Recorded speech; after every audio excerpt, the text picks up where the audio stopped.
نماز کی پابندی کا اللہ نے حکم دیا، اور عورت کے لیے سب سے بڑا حکم، دیکھو عورت دو چیزوں پہ عمل کر لے، اگر کنواری ہے تو دو چیزوں پہ، شادی شدہ ہے تو تین باتوں پہ، دو چیزیں تو سب عورتوں کے لیے، ایک پردہ اور دوسرا نماز۔ عورت کا دین بہت آسان ہے، اپنے جسم کی نمائش نہ کرے۔ بڑا فساد پھیلایا آج عورتوں نے، جتنے زنا ہو رہے ہیں، جتنی طلاقیں ہو رہی ہیں، ان کے پیچھے کسی نہ کسی عورت کا ہاتھ ہوتا ہے۔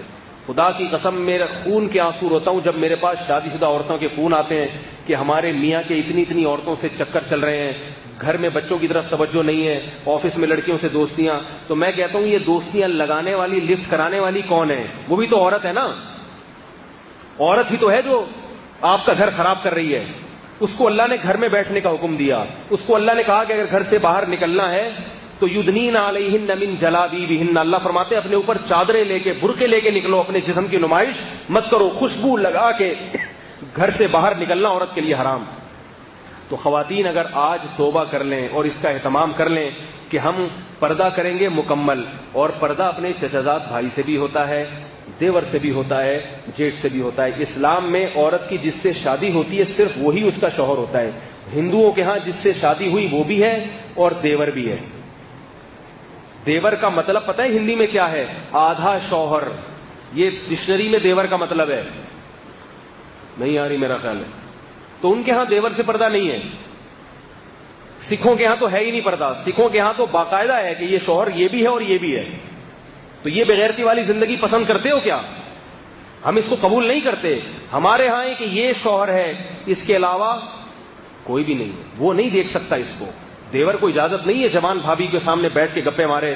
سالیوں اور بہنوئی کے جو ہے نا کتنی بری خبریں آتی ہیں، ایسی باتیں کرتے ہوئے ممبر پہ جو ہے نا شرم اور حیا آتی ہے۔ برائی کا تذکرہ کرنا بھی برائی کی اشاعت۔ کتنے فون آتے ہیں خواتین کے کہ میرے میاں مجھ میں دلچسپی نہیں لے رہے، بہن میں دلچسپی لے رہے ہیں۔ میری سالیاں آ رہی ہیں، گپے لگا رہی ہیں بہنوئی سے۔ بہنوئی دیکھتا ہے میری والی تو بوڑھی ہو گئی، یہ جو جوان ہے نا، جب یہ تو انسان کی فطرت ہے، جب وہ جوان کے سامنے بیٹھے گا تو اپنی والی اس کو پرانی لگے گی۔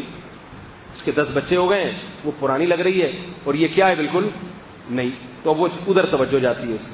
تو اللہ نے سالی کو کہہ دیا کہ تمہیں بہنوئی کے سامنے بیٹھنے کی ضرورت نہیں ہے، تمہیں اجازت نہیں ہے۔ اگر وہ پردہ کر لے گی تو اس کی بہن کا گھر بھی بچے گا کہ نہیں بچے گا؟ ہے بھائی، اس کی شوہر کی ساری توجہ کس طرف رہے گی؟ لیکن اس کو ہمارے معاشرے میں برا سمجھا جاتا ہے۔ اگر پردہ کر لے گی نا تو بیوی ہی کو اعتراض ہوتا ہے، میری بہن نے میرے شوہر سے پردہ کیوں کر لیا؟ بے وقوف، اسی کو اعتراض ہوتا ہے۔ او بھائی تیرے فائدے کے لیے اللہ نے اس کو حکم دیا ہے، تیرے فائدے کے لیے۔ مائیں روکتی ہیں اپنی بہوؤں کو پردہ کرنے سے، مائیں۔ اللہ نے قرآن میں کیا فرمایا؟ 2 قسم کے طبقے ہیں، کچھ تمہیں جنت کی طرف لے کر جاتے ہیں اور کچھ تمہیں جہنم کی آگ کی طرف۔ جو ماں اپنی بیٹی کو شرعی پردہ کرنے سے روک رہی ہے وہ ماں نہیں ہے، وہ اپنی بیٹی کے لیے ڈائن ہے، ڈائن۔ وہ اپنی بیٹی کو جہنم کی آگ کی دعوت دے رہی ہے۔ ساس اپنی بہو کو اگر پردے سے روک رہی ہے، ساسوں کو بڑی تکلیف ہوتی ہے کہ میری بہو جو ہے میرے دوسرے بیٹوں سے پردہ کیوں کرتی ہے۔ یہ بڑے واقعات سامنے آتے ہیں، ساس کو تکلیف ہوتی ہے میری بہو پردہ کیوں کر رہی ہے میرے دوسرے بیٹے سے۔ بھائی اللہ کا حکم ہے، بہو کے لیے اجازت نہیں ہے کہ اپنی ساس کی بات مانے۔ بعض شوہروں کو تکلیف ہو رہی ہے کہ میری بیوی میرے دوستوں سے پردہ کیوں کر رہی ہے۔ جس میں غیرت ہونی چاہیے تھی، جو پردے کی ترغیب دیتا وہی پردہ اتارنے کی ترغیب دے رہا ہے۔ تو عورت اگر پردے کی حفاظت کر لے، دیکھو کیسی عفت تھی۔ حضرت فاطمہ رضی اللہ تعالی عنہ نے وصیت کی، میرا جنازہ رات کو لے کے چلنا، رات کو میرے جنازے پہ بھی نظر نہ پڑے کسی کی۔ کہاں گئی وہ عفت، کہاں گئی وہ پاک دامنی، کہاں گئی وہ حیا؟ کیسے اپنے جسموں کی کپڑے دیکھو، لباس دیکھو، مختصر ہوتے چلے جا رہے ہیں۔ بچیوں کے لباس دیکھو، کچھ بھی نہیں ہوگا ان کے جسم پہ کپڑا، اور بیٹوں کو پورے کپڑے پہنائے گئے ہوں گے۔ ہاف آستینیں بیٹیوں کو پہنائی جاتی ہیں اور بیٹوں کو فل آستینیں۔ یہ کیا ہو رہا ہے ہمارے معاشرے کو؟ کہاں کو جا رہے ہیں بھائی؟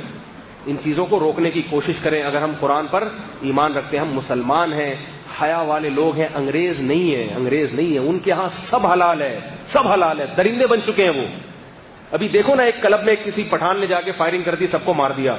ہم جس پرست، میں نہیں کہہ رہا کہ وہ قتل کرنا جائز تھا یا اس نے صحیح کام کیا، میں یہ نہیں کہہ رہا، لیکن اس سے اس معاشرے کی گندگی کا تو پتہ چلتا ہے۔ کلب بنے ہوئے ہیں لڑکوں سے لڑکوں کی بدکاری کرنے کے لیے، تو کیا تم بھی یہ چاہتے ہو تمہارا کلچر بھی مستقبل میں ایسا ہو جائے؟ تو یاد رکھو، آج وہ جس اسٹیج پر پہنچے ہیں اچانک نہیں پہنچ گئے. پہلے ان کا کلچر بھی ایسا بنا تھا جیسے آج ہمارا ہے, مگر ان کے بڑوں نے اس کلچر کو تبدیل کرنے کی کوشش نہیں کی. نتیجہ کیا ہوا؟ برائی ہوتے ہوتے وہاں تک پہنچ گئی ہے. اگر ہم نے اپنے گھروں پہ, اپنی بیٹیوں پہ کنٹرول کرنے کی کوشش نہیں کی, معاشرے میں کو پردہ کرانے کی کوشش نہیں کی, تو یاد رکھو ہمارا مستقبل بھی پھر ویسا ہی ہوگا.